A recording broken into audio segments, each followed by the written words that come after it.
सुन रहे हैं मैथिली धुन की प्रस्तुति।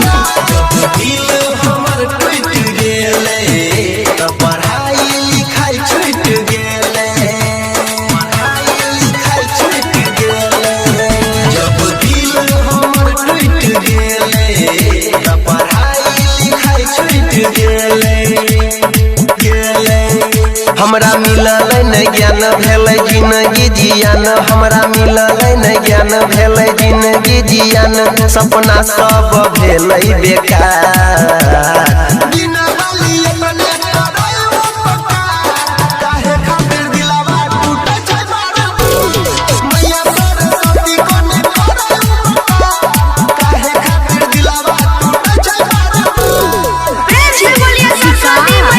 अभी आप सुन रहे हैं मैथिली धुन की प्रस्तुति।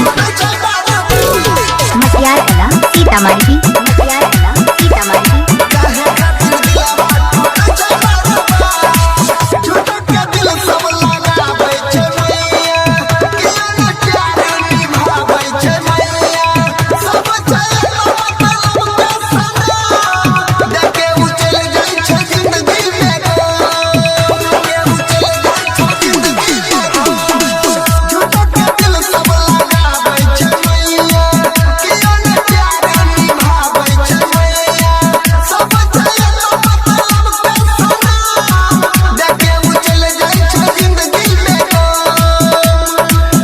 तू ही करे मानी दान कने दही ने ध्यान, तू ही करे मानी दान कने दही ने ध्यान, करे कोनो चमत्कार।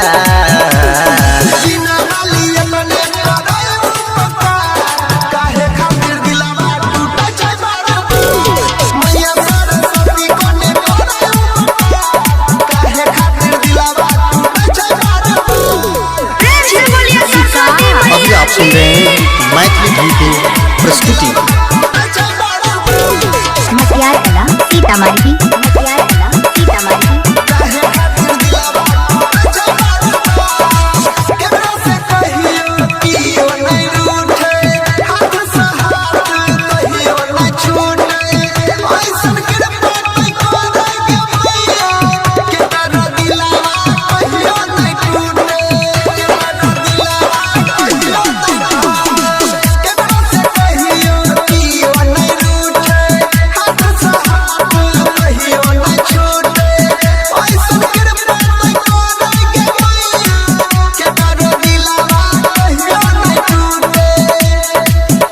राइटर सोनी अनिल संगे रंजन सुनील, राइटर सोनी अनिल संगे रंजन सुनील, हाथ जोड़ करे छो पुकार।